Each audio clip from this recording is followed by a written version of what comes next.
Bismillahirrahmanirrahim. Hey guys, Assalamu alaikum wa rahmatullahi wa barakatuh. Everybody who's joining me live on Instagram, Facebook, and on YouTube, the feeds are going to go live. Guys, if you guys got questions, real estate, life, or otherwise related, please send them across to me. I want to tackle something today, right? So yesterday I was, I met somebody and he was like, "Oh yeah, how's business?" And then he said something like, "Yeah, Ramadan's slow, yeah." I didn't even know that we just come out of Ramadan. The point that he was trying to make is like, yeah, things go slow sometimes. And you know what I said to him? I said to him, like, listen, it's never the time, it's never the economy, it's never the place. It's always you. It's always you. It is always you and what you're doing. And I told him, I've had super fast Ramadans, super busy with clients. Many years ago, I closed one of my largest transactions up till that date in Ramadan, okay? Because generally speaking, people have this conception that Ramadan is a slow period in Dubai because, people are fasting. And that might be so. That might be true for some people, but it's not true. And I've experienced it. It's not true for me because why? This is what I said to this guy. I said to him, it all depends on what you've been doing the previous refresh. Okay. I'm just trying to get on Facebook as well. So if you guys haven't seen me, on Facebook. Guys, everybody who's joining in on Instagram, hey, how are you? All right, Ibrahim, Han, Tony, Satnam, Aravind, Damodaran, Nasir, X, Ahmed, Bikova, Zebo, Usman Saeed, PK. How are you guys, man? You guys got questions? Happy to answer, okay? A lot of times, a lot of people have questions and they try to WhatsApp me, they try to ask me in the comment section, but if you happen to be on the YouTube live, hey man, that's a great time. Just ask me any question that you like to ask me. I'll be more than happy to answer. So I'm not getting Facebook live, yeah? Where? Here. Okay, sorry guys. Sorry. Just trying to fix this. Okay, just trying to fix this. Like this. More. Oh, there it is. Oh, sorry guys. I am live here. And if you guys got questions on YouTube, now I can see them, okay? Guys, sorry, okay? So if you guys got questions on YouTube, Instagram, Facebook, these are places we're live at, shoot them across. I'll be happy to answer, okay? So we're coming back to this thing. So this person says, what about, this time period? Is it slow, after Ramadan? Yeah, summer. I said to him, look, I've had super busy Ramadans and I've had slows down Ramadans. It all matters from a real estate agent perspective. And if you're an agent and you're listening to this, perhaps you might be able to apply this in your life. It all matters with regards to how much time you're putting 3 months before Ramadan. Or if summer's coming up and you're thinking, oh my God, summer business is going to be slow, so on and so forth. It all matters how much time you're putting in before the summer. Guys, listen, trust me, believe me, a lot of times, and I've been on earth for a while, so as in a human body, right? I have noticed that a lot of times it's you attracting what you're doing. It's you're attracting what you are. It's you are attracting what you deserve, right? Recently, I had a little conversation with somebody on WhatsApp, and it was a number given to me by somebody for a long time ago, and I was trying to reach out for a particular reason. I said, "Look, are you this person who used to work in real estate and used to specialize in these properties?" And then, the person responded like, they were a little bit rude, and they said, "Hey, why don't you just ask me all the questions in one shot?" And I was like, okay, maybe they're super busy. I appreciate it. But then I went on to think about it. Like, chill, man. Chill. Actually, you are attracting this. Like, just like I was attracting this person's rudeness towards me. And I just gave them a thumbs up. I kind of said sorry in my own heart. And I moved on. But just as the person said, why are you wasting my time? Hey, I ain't wasting your time, bro. You're wasting your own time. Like, if you're spending, for example, I'll give you another example. If you spend, and this might apply to almost everybody who's got a social media app. Social media apps are designed to keep you on the app scrolling. So if you spend 1 or 2 hours or 3 hours or 4 hours or any social media app, and then you've gone away thinking, oh my God, that was such a waste of time. Hi, Sonu Butt. The social media app's not responsible for your time. You are, and you're kind of like controlling your time. So if you've chosen to give that time to any social media app, Instagram, YouTube, and we're all guilty of that, then you're responsible. Okay. So ultimately what I'm trying to say is, dude, everybody's responsible for what they're getting in their lives, all right? Guys, if you got questions, happy to answer, just ask me, okay? Happy to answer, real estate, life, anything. Arvind K209 asks, how good is distressed deals to purchase? Does it affect my investment in any way? Okay, good question. Not sure exactly what you're trying to say, Arvind. A genuine distress deal. I'm going to explain this to you, okay? A genuine distress deal, in my opinion and my experience, and I'm not Mr. Know-It-All, I don't know everything, but a genuine distress deal should be priced at least 30% below market price, actual market price today. So if something could be sold today at 1 million, a genuine distress deal, a really good genuine distress deal, should be like $700,000. Okay, so if you could sell today for $1 million with proper marketing over 3 months, it should be your buying price on that should be $700,000. On top of that, you're going to take about 10% as closing costs. So let's say you ended up walking away at $800,000. You should be able to go to the market and then try to sell it for $900,000, okay, or $950,000, right? So as I said, if you could actually sell it for $1 million, if you're trying to flip a distressed deal, you're not going to go back into the market at $1 million because it's just going to take too long for you, and you're holding that money. Now that's one strategy. So that could be good for your portfolio. The other way to do that is rental income, right? So on $1 million. Okay, $1 million, if your net rental income was $70,000, that would equal to 7%. But now if you walk away with a property that you buy for $700,000 plus closing costs $800,000, you would walk away with 9.8% or 9.7% in terms of net rental income. That's great if somebody wants to buy that portfolio. If all you're trying to do is build your income and get good income out of that, it's really good, okay? So it makes a lot of sense, right? I hope I was able to answer your question, all right? If you got more questions, happy to answer. Just ask me, okay? Oh, this is a good question. Handa Tony. How do you see Dubai and Imar South good for investment for long term? Oh my God. I've got some videos coming out on this. I think Imar South, the time has really come. Like Dubai South and Imar South, the time has really come. Like, watch out for this video. It's going to be coming. I'm going to be explaining Imar South in a little bit more detail, but you've got to understand something, okay? Dubai's push towards that side and growth towards that side has been towards the last, like, I would say almost like since last 11 years. Like, how do I say 11 years, okay? While there was other things that were being built around the Dubai South area. So we had the Dubai World Central, Al Maktoum International Airport. We had Jebel Ali. We had Jebel Ali Free Zone. We had Dubai Industrial City. All of these places still sometimes used to feel a little bit out of Dubai. But, as soon as 2013, 27th November, Expo 2020 was announced, that place started coming into a very different light. Like, we knew that Expo was going to be over there, and Expo, in my personal opinion, was a resounding success, right?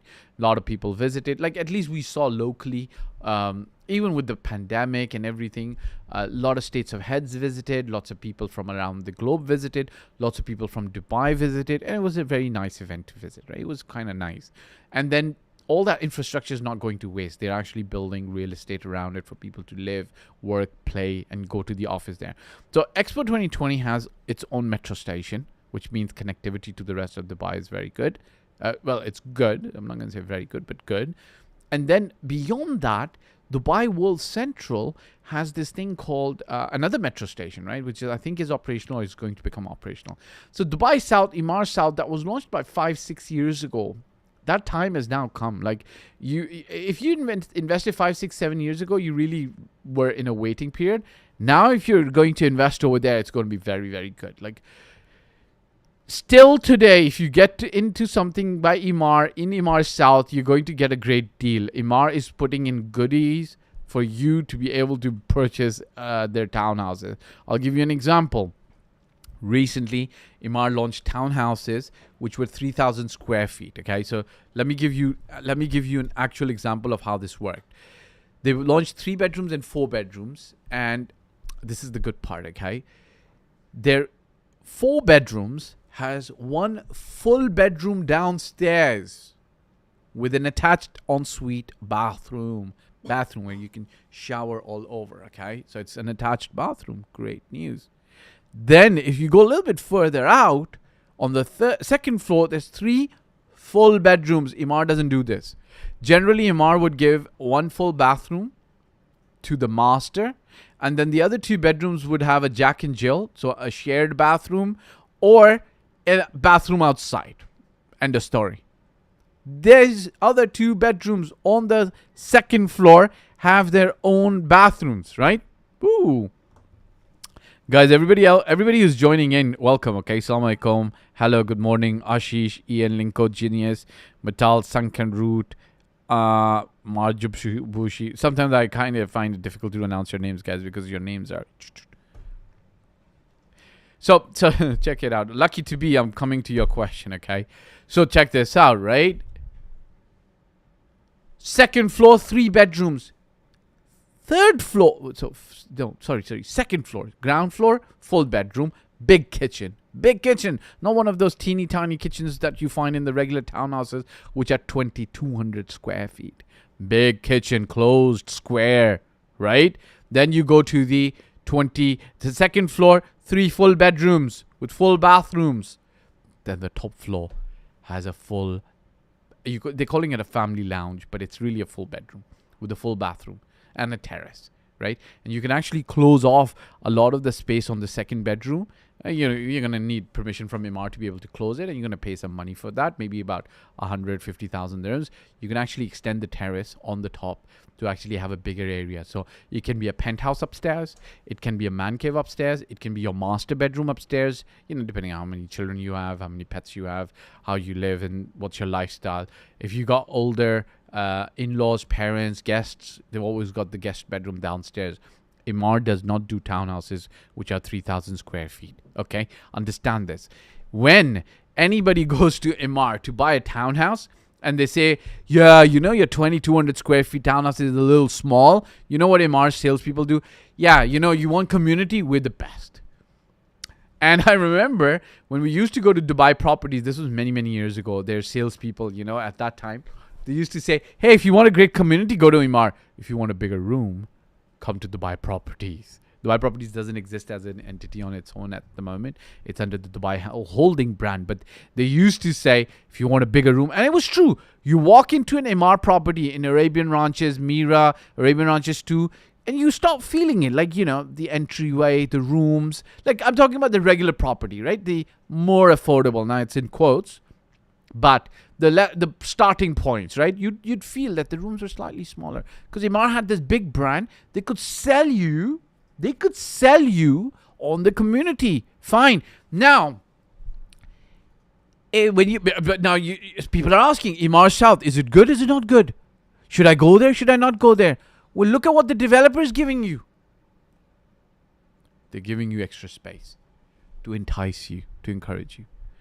They thought about this. How do we encourage the person? Should we lower the price? Should we give them more space? Now, when they're giving you 3,000 square feet in a 4-bedroom, which is really a 5-bedroom, and a 3-bedroom, which is really a 4-bedroom because the same situation applies, you've got to remember this rooftop that they're using upstairs, this is money. Not just to build, but it's built up area that's getting used that they can't sell elsewhere in a mansion, so on and so forth.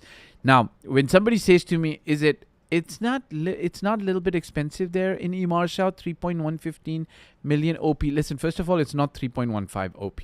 Maybe that's for the 3 bedrooms, okay? These obviously Emaar, like every other developer, and like every other shop and retail environment, has a starting price. So 3.15 or 3.3 or 3.56, they're always starting prices. They're not end prices, okay? So probably the price is a little bit higher right now. But you've got to understand something. when you're looking at real estate, you've got to look at per square foot pricing, okay? So when you look at per square foot pricing, you're going to really know exactly if you're buying value or you're not buying value, okay? So let's say buy a villa in Dubai Hills, okay? I'm going to buy a regular villa in Dubai Hills, okay? I'm just looking at any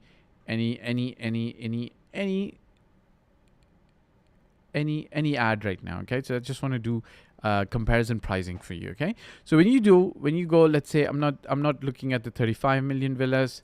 I'm looking at the lower priced villas, okay? Like starting point, okay? Because this is a starting point, right? So I'm just looking at what somebody asking for today, right? Okay, so let's say about under offer, more units required.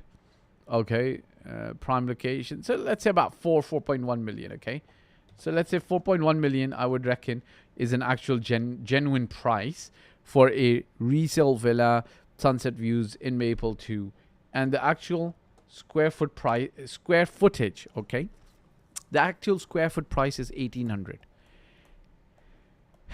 1,800 per square foot. Okay, so let's say you're saying no, I think I could get a deal. Let's say 1,500 per square foot. The per square foot price in Emaar South with their latest launch was 1,025 per square foot. So that's 500 dirhams minimum, if not 800 dirhams into 3,000. So you're actually, so if you look at the total space of 3,000 square feet, you're not, and the difference of 800 per square foot, that 3,000 square feet would cost in Dubai Hills 2.4 million more. Okay, so now if you say, hey, is Emaar South, is it overpriced? Is it too high price? Yeah, you gotta look at it. Yeah, it's a little bit far today, right? Just like Arabian Ranches was, just like Dubai Hills was. Nobody wanted to live there in the beginning, right? People were like, I don't want to live over there. It's too far for me, so on and so forth. So yeah, you might think about it like that, but it's not the truth, okay? Like, you've got to look at the numbers, all right? You guys, sorry if I've missed your question, please ask again. I'm going to take some questions over here from people, subscribers who've asked questions. If you don't get your questions answered here, you can always ask questions online, and I'll be happy to answer, okay? Satnam Dubai asks, what is your advice on making Instagram videos or old school real estate way? Like, there's no question there, right? Like, I don't understand what you're trying to say. Check this out. What's the old school real estate way? Do you do marketing? Do you do lead generation? What is lead generation, right? So if you're like in a community, if you're for instance, old school lead generation, let's say you're working in Arabian Ranches, would you go there on a regular day and, put flyers on the doors? Old time. You'd be in Arabian Ranches, you put flyers, or you would go old school, knock on every door and say, hey, my business card, I am a real estate agent, and would you please kindly, if you want to sell or buy a house, contact me. This is old school, right? So you're doing lead generation, right? Okay. Or you would do marketing, like you'd put it in Gulf News, or you'd put it in Time Out magazine, or one of these magazines. Yeah, hey, you'd be smiling as you look very nice with your suit, Satnam, and you'd say, hey, if you want to buy a house in Arabian Ranches, contact me. So what are you doing? So you're marketing and creating awareness to the people that you work in a certain industry, and you then doing prospecting and lead generation. I think there's a difference in those two words, so don't hold me accountable for that, but you're going out there physically trying to get more business, right? So that's the old school way. The old school is marketing and lead generation. Instagram is just one way in that old school, right? So Instagram is the same thing. The only thing is, guys, you got to remember this, right? A lot of times people used to be sitting around the house. What did they have? The television or the phone, right? An analog phone or maybe the mobile phone. And they were free. They could answer the doorbell, and they would like you to visit them and maybe say hello and chat to you for 5 minutes. Now they want to chat to you online. They want to see an engaging video online. Just the way the times are, right? It's kind of like when radio came around And before that, it used to be like marketing and announcing things community to community. And if people ask, like, do you think that we should do a radio ad? Well, you can reach more people, yes. And then when television came around, you like, do you think we should do a television ad instead of radio? Yes. It's just getting the word out there. The medium makes no difference. You're just trying to get the word out there, right? Okay, Satnam, thank you for the whole explanation. You're like, okay, sir, please talk less. Okay, I'm happy to talk less. Okay, thank you for sharing your experience and thoughts on Imar South Heart. Tony Handa.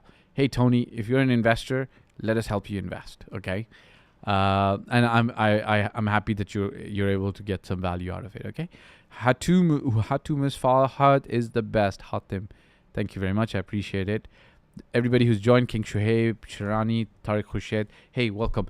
Guys, if you guys got questions, happy to answer, okay? But, I do have some subscribers who've sent in questions, so I want to answer those, okay? Very quickly. Somebody asks, Impact the World, 8713. How about Ellington Artway project on the water in Al Jaddaf? Is that a good location? Okay. Let's talk about location. That location, I got two perspectives on that location. That location is in the heart of Dubai, right next to the airport. So if you're flying in and out of Dubai frequently, which a lot of people do today for business or pleasure, who doesn't want to be close to the airport? Close to Festival City, close to their city center, close to downtown. Never gets too busy in that area, has a lot of good roads coming out in it. It's master planned by Dubai Properties. Dubai Properties has a great reputation because they're behind Business Bay, behind JBR, behind a lot of communities like Modon and so on and so forth. But that, for some reason, that community is not really burst out of the seams into a great project yet. But I think it will, okay? DEWA, Dubai Electricity and Water Authority, is building their biggest, big headquarters there. Which I think is going to get a lot of press, because I think once that building is ready, that building looks like it's going to be, it's kind of like a building from the future. It's going to be like something that says that, we recycle all the light, we recycle all the human beings who breathe over here. We take all the carbon dioxide and we convert it into oxygen and re-release it. I don't know. That building's going to have a lot of special stuff, and it's going to put that place on the map. It's had some canceled projects, and so I'm giving you a lot of stuff about the location. So I'm giving you the ugly side and the good side, but it has potential, okay? Location on its own, great. The master community and its potential not fully yet achieved. But now comes the developer, Ellington, man. They've made their mark. Like, seriously, today, Ellington charges a premium to selling their property because they know what they're doing, okay? It's simple as that. It's kind of like, you want to fly Emirates business class, they know what they're doing. They know how to treat you. You want to fly Emirates first class, Qatar first class, they know what they're doing, right? As opposed to, I don't know, some new airline that's coming on board and saying, hey, fly first class with us and we'll treat you well, but we'll give you a discounted price. We're going to see how they do. Ellington knows what they're doing. And one thing Ellington does is they give you design with a little bit of greatness. Like, I don't want to compare them to other developers because, I'm thinking good things about them, but their design element or their design sense is like really good, really good, okay? So overall good. Should you invest there? Is it right for you? I don't know, because I don't know you. Which is why you should come work with us, right? Okay. But I hope I gave you enough information for you to know. But no, guys, just know that not everything is 100% all the time, right? So everything's got pros and cons. Like, even this pen has pros and cons. Like, if you really think about it, I like it. It's branded. It's got this nice yellow silver thing, but then it's made of plastic, so it kind of feels flimsy. So, everything has its pros and cons, right? People drinking water, it's got its pros and cons, right? If you drink too much, you're going to have to go to the loo. But it is healthy, right? It'll make you feel better, okay? I'm just teasing the crew over here. So, good. Bizarre food guy. Man, this gentleman is telling me about a project that he invested in Dubai Lagoons. This is a project in Dubai Investment Park, and he lost money. Guys, listen. If you invested in the Dubai market pre-2008, there were people who lost money. Now, the thing is that Dubai implemented a lot of regulatory checks to make sure that people will not continue losing money. Unfortunately, if you did, sorry about that. Also, post 2008, your job is to make sure that the developer is implementing those checks, balances, and following the regulatory framework when you're investing with them so that you can invest with safety and security, okay? Bizarre Food Guy, I'm going to tell you one thing. There was a time in 2013, 14, or 15 or 16, I think, that you could have sold this at a loss. Not you could have gotten some of your money back. Unfortunately, if you were holding because you were not ready to take the full loss, you're in this situation. I apologize for that. I don't know your full situation. I dealt with one investor who I told him, like, look, you lose like maybe 40%, 50% of your money, but we can still try to sell your property. But, you know, the guy was not willing to take that loss.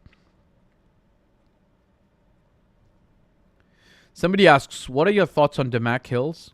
Zainab Abidi. And then K for Import and Export Agency says, for me, anything by Damac is great. So kind of like he answered your question.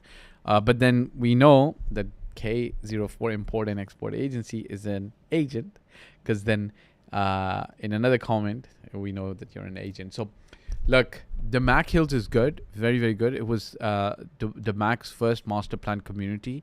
We really waited with a bated breath to see how they'll deliver, and they delivered a very good product overall. Great experience. A lot of people who live there love living there. It's nice. It's not everybody's cup of tea for XYZ reasons, but it is nice. Okay, Damac Hills is a good place, good community. Has it achieved its full potential? I think it hasn't reached its full potential yet. It will, okay? So I don't know if there's a mosque there or a full-blown community center over there as yet, but it's going to come. It's in the pipeline. The golf course is operational. The parks are operational. The recreational stuff is operational. There's a lot of stuff operational, working. It's good. It's nice. People are very happy living there. I think overall it's going to be really good. I don't know recently when these floods happened, what really happened in Damac Hills. I know Damac Hills too, there were some complaints, but in Damac Hills, I think that a lot of people came out and they said, like, you know, Damac was very fast in clearing the community. You know, if we didn't hear about it, that means good things happen, right? Let's just go with that kind of good feeling about Damac Hills. So I did see one person's video that the person came and said Damac was very good. They wanted to thank Damac for clearing up everything. All right.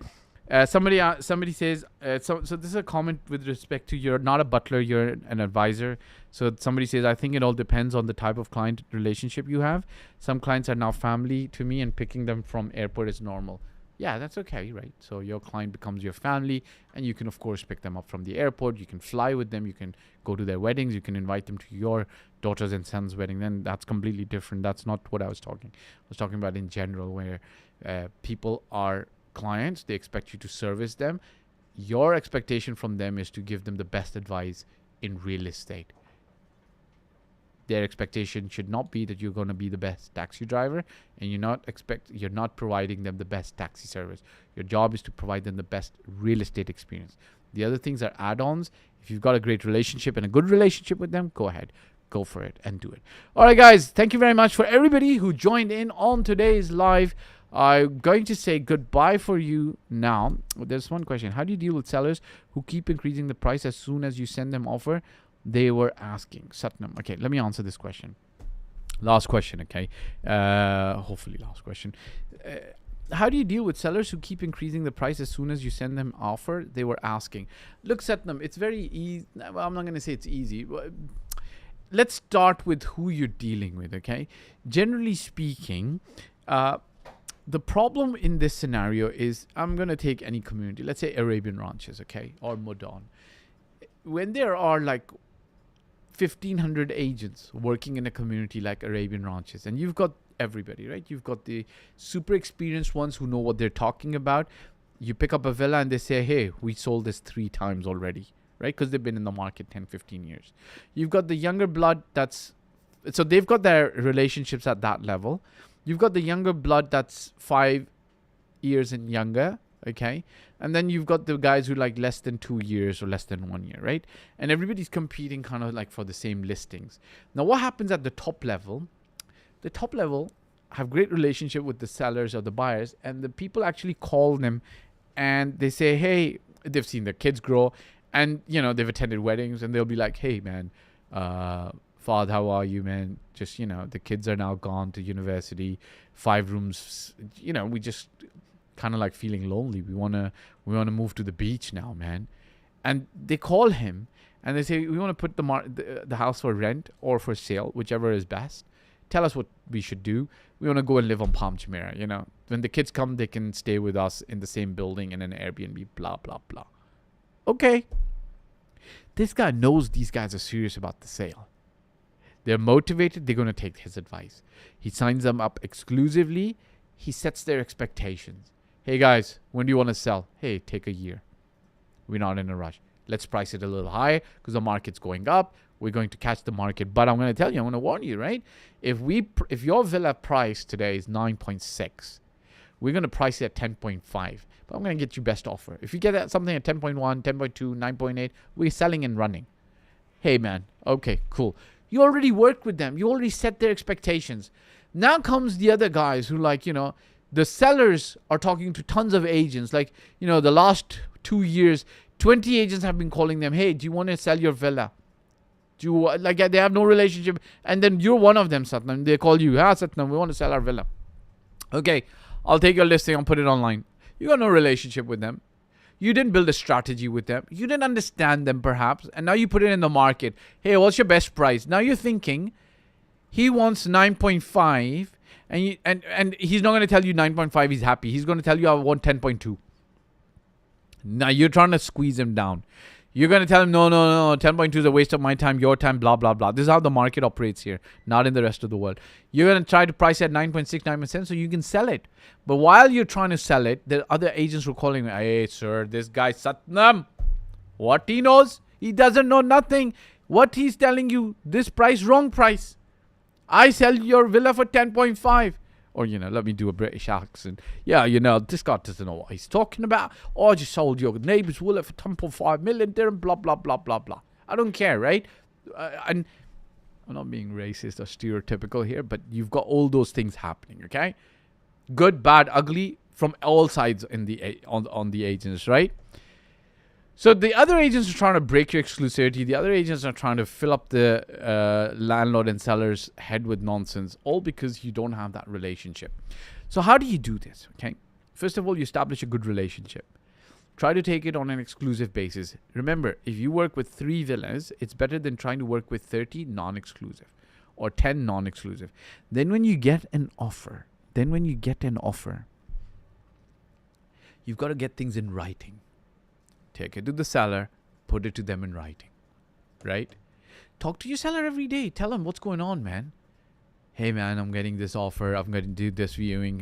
What's happening on your end? Just wanted to know.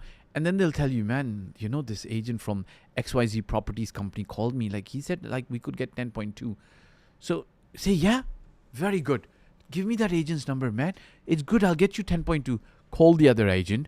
WhatsApp him. Speak to the other agent. Don't record his conversation, illegal. But speak to him on WhatsApp. Then you can show it to your seller.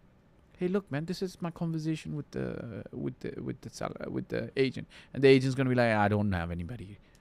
Tell the seller, listen, you pay me my 2%. I'll let him keep the buyer's 2%. Let him bring an offer at 10.5. Great. Everybody is happy. Everybody is very happy, right? And then you show the seller, these guys are just lying. I've had a situation, one of my very good friends, been in real estate. He's been in real estate 10, 12, 15 years. But the nicest guy, bless him. And he's never tough with his sellers. He's never tough with his buyers. He's the nicest guy, sweetest guy. And, he's a rich guy. He's got his own property. So, he's almost always never fussed about I gotta get this deal. He's just relaxed, and I remember about 4 or 5 years ago, he was working in I think it was Serena, and a lady was trying to sell a property. This was a time when the property prices were a little bit low, and the lady was trying to sell the property, and I think another agent called her and said, look, whatever price he's getting, I can get you 100,000 more. And so she called him. She said to him, listen, the other agent's saying I'm doing a wrong deal. I can get 100,000 more. He said, you know what? No problem. Ask the agent to bring the check, bring the offer, close the deal with him. No worries. Go ahead. He told her he's lying, but go ahead. Ask the agent to put their money where their mouth is. And sometimes the other agent will, which is why you say, hey, give me the agent's number, I'll talk to him. Sometimes they're not going to. And your seller is going to know, by hook or by crook, that agents, unfortunately, like some other people, lie, right? Every profession has good, bad, ugly, and agents lie sometimes, okay? Sorry about that. And it happens, all right? But this is not to put down agents, guys. There are doctors who lie as well. There are lawyers who lie as well. There's accountants who lie as well, right? Right, guys? Right? Every profession has good, bad, ugly, right? Not marketing. Marketing. MashaAllah. Marketing sells you the dream. All right, guys. Satnam, I hope that answered your question. I'm going to say goodbye now to everybody. This live has gone on for like almost about an hour now. No, that was a lie. It's almost 35 minutes now. So if you guys, no more question. I don't see anything. Everybody else who joined in, thank you very much. I'm going to say goodbye for now. Bye. This question...